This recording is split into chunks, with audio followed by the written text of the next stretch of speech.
Ready start.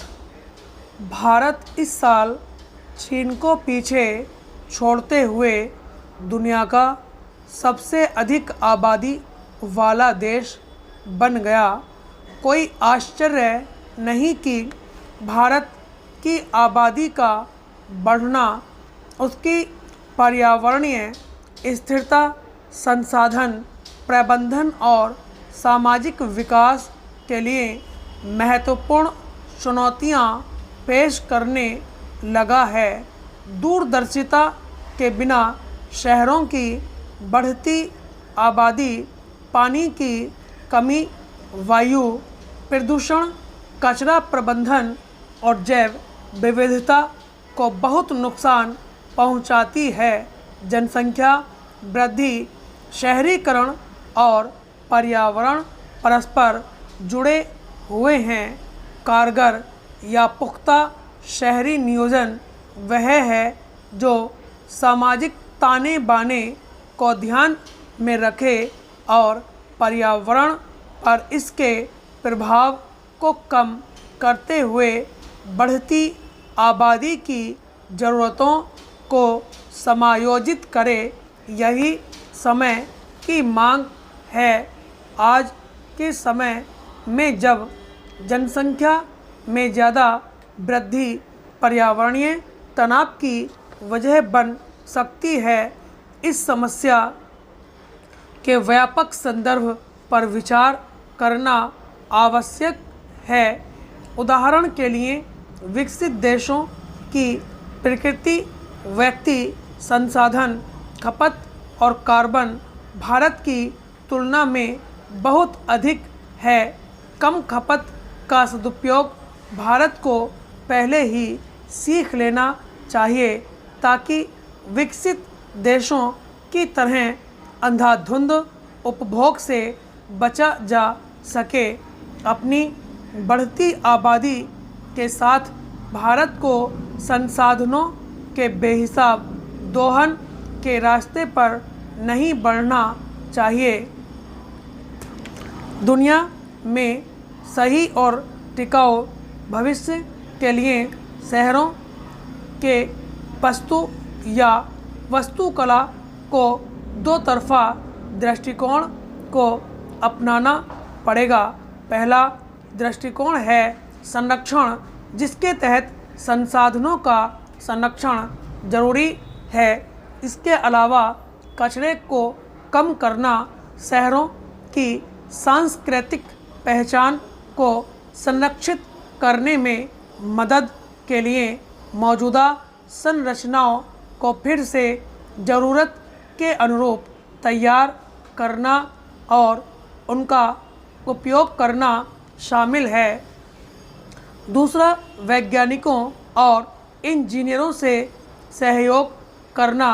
उदाहरण के लिए, शहरों में नई और अधिक कुशल निर्माण प्रौद्योगिकियों को विकसित करने के लिए विशेषज्ञों के साथ सहयोग करना जरूरी है। भारत की आबादी को बसने और आगे बढ़ने के लिए केवल 10% भूभाग की ज़रूरत है। इसे ध्यान में रखते हुए शहरी डिजाइनर व आर्किटेक्ट पुख्ता, सुलभ और मिश्रित उपयोग वाले स्वरूप को डिजाइन करके टिकाऊ शहरी नियोजन में योगदान दे सकते हैं। इससे शहरी विस्तार को कम करने और भूमि के कुशल उपयोग को बढ़ावा देने के लिए सार्वजनिक परिवहन, पैदल यात्री अनुकूल बुनियादी ढांचे और हरित स्थलों को प्राथमिकता देने की ज़रूरत है।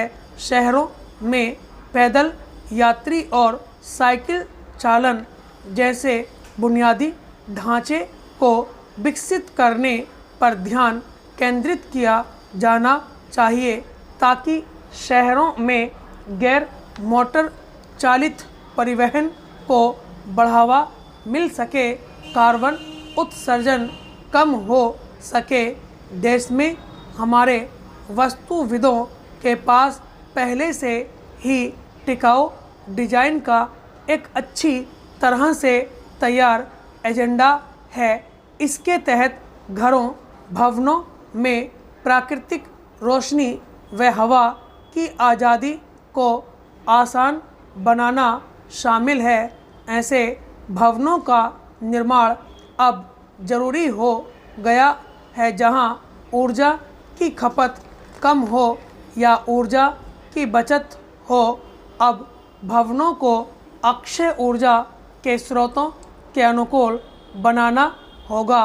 भारत जैसे देश में मैकेनिकल एयर कंडीशनिंग का उपयोग 85% तक कम किया जा सकता है। शहरी क्षेत्रों में हरित स्थानों के संरक्षण और निर्माण में भी वास्तुकार महत्वपूर्ण भूमिका निभा सकते हैं। पार्क उद्यान और शहरी वन राहत देने का काम करते हैं, साथ ही तापमान को नियंत्रित करने और हवा साफ करने में भी मददगार होते हैं। शहरी निर्माण में छतों पर हरियाली और कृषि को भी भवन योजना में शामिल किया जा सकता है। ऐसी सुविधाओं के विकास से शहरों में बढ़ती गर्मी और प्रदूषण पर भी अंकुश लगाया जा सकता है। बढ़ती आबादी के मद्देनज़र किफ़ायत से चलना जरूरी है। अगर बचत की जाए तो भारत में होने वाली 1/3 वर्षा से ही प्रत्येक व्यक्ति को प्रतिदिन 2000 लीटर से अधिक पानी मिल सकता है। अब मानवता के लिए काम करने वाले इंजीनियर बहुत प्रासंगिक हो गए हैं। तमाम शहरी योजनाओं को जोड़ते हुए सामाजिक संगठनों और नागरिकों को भी साथ लेना होगा। तमिलनाडु के मंदिरों में 3 महिलाओं की नियुक्ति को एक क्रांतिकारी कदम बताया जा रहा है। दावा किया गया है कि अब महिलाएं भी मंदिर में पुजारी की भूमिका निभाएंगी, जो द्रविड़ मॉडल का उत्तम उदाहरण है। वहां के मुख्यमंत्री के स्टालिन ने तो यहां तक दावा किया कि उन्हें अपवित्र माना जाता है, यहां तक कि देवी मंदिरों में भी। लेकिन आखिरकार बदलाव हुआ। तमिलनाडु में द्रविड़ मॉडल वाली सरकार ने सभी जातियों के लोगों को पुजारी के रूप में नियुक्त करके परिवार के दिल से कांटा निकाल दिया है। महिलाएं अब गर्भगृह में कदम रख रही हैं। इससे समावेशी और समानता का एक नया युग आ रहा है। मुख्यमंत्री स्टालिन की माने तो औरतों को पुजारी के तौर पर नियुक्त नहीं किया जा सकता था, क्योंकि सनातन परंपरा ऐसी ही है। उनकी यह बात पूर्ण रूप से असत्य है। वर्तमान समय में ही देश के अलग अलग हिस्सों में महिला पुजारी हैं और वे गर्भगृह में जाकर भगवान की पूजा कर रही हैं।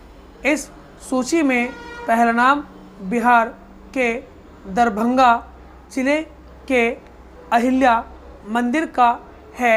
दरभंगा से 26 किलोमीटर दूर कमतौल स्थित अहिल्या माता मंदिर में मुख्य पुजारी एक महिला है। इस मंदिर की परंपरा है कि यहाँ कोई पुरुष पुजारी नहीं हो सकता, क्योंकि माता अहिल्या को छूने की अनुमति किसी पुरुष को नहीं